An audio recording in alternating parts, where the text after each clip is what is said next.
I'm going to do a video that's a little different from my average video. It will still be in the topic of HVAC, the topic of service providers, but we've actually got a guest tonight. Jon has become a good friend of mine, and he's an expert on nutrition. He's an expert on all things health.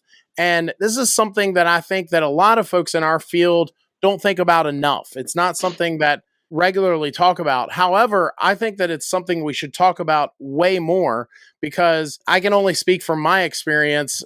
I am guilty of sometimes just kind of taking that quick break. You drop by 7-Eleven, you grab something on the go, and you're on to the next call. Jon, if you would just go ahead and introduce yourself and we'll just kind of get this thing rolling. I have been, man, I've just been ecstatic about my health really for a long time, but in 2008 I had a serious accident. I wasn't in great health and I shouldn't be here. So I went on this massive health journey trying to self-educate, and then I got to the place where I went and continued my education. And so anyway, I've just had a mad passion about health and fitness for many years, and I just love sharing it with other people. We're in the middle of creating a health coaching business. In the future, we'll be offering actually to other people, not just me, just telling friends and family. Let's just, I guess, to get started, most of my audience are, well, honestly, most of our audience is,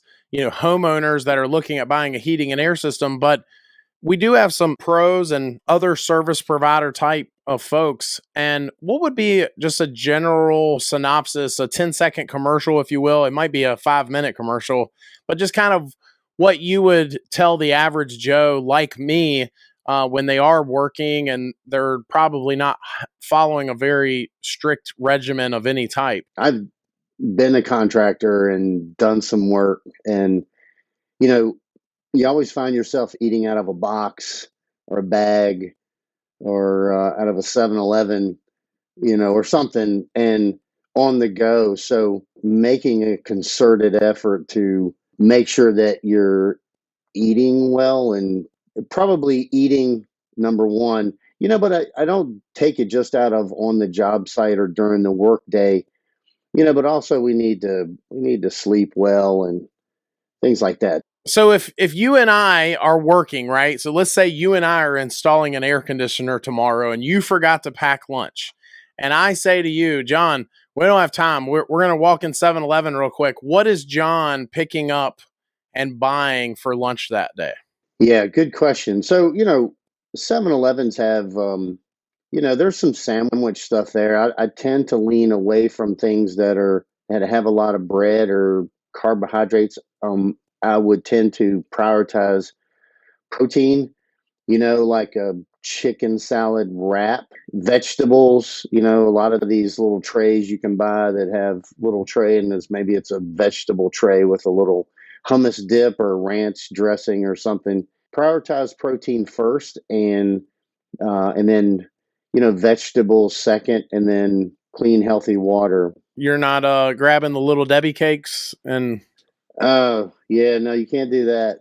so what are some quick and healthy snack options that one could carry and stay energized during a busy day? If you're bringing stuff from home, it's easy enough to use some kind of low carb tortilla, put a little chicken salad in it, get you a little bag of veggies. I think fruit is fine too. Cucumbers and watermelon are hydrating, so having bottled water with you instead of a Coke, is probably a better choice.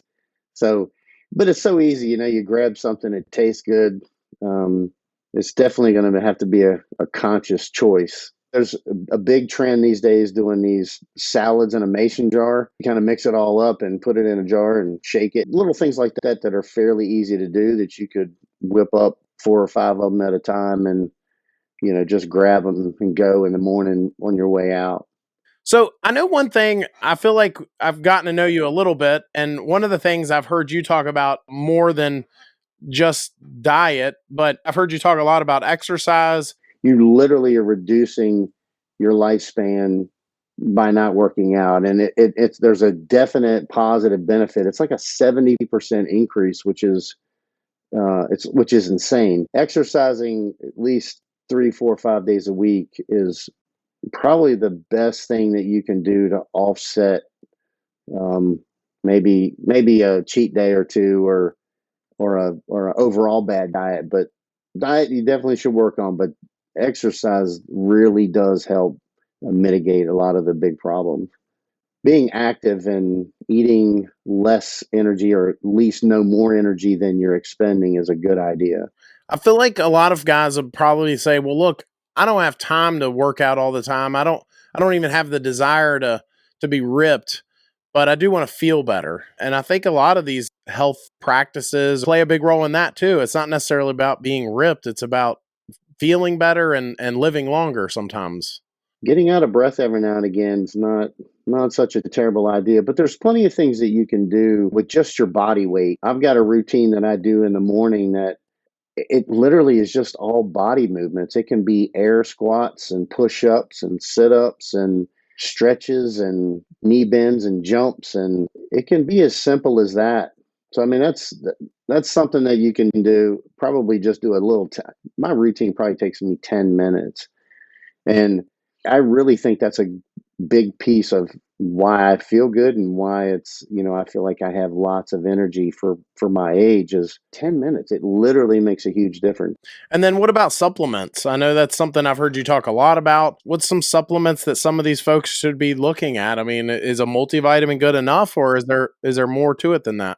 No, I think a multivitamin ought to be the number one thing. If you could only choose one thing, I would take that. It's a close second to omega threes, because omega threes, they found now, not only do miraculous things for your body, but they also help with protein synthesis. And as we get older, we tend to not process protein as efficiently, and so turning that on is the main thing. So I would probably start with a multivitamin first, omega 3 second.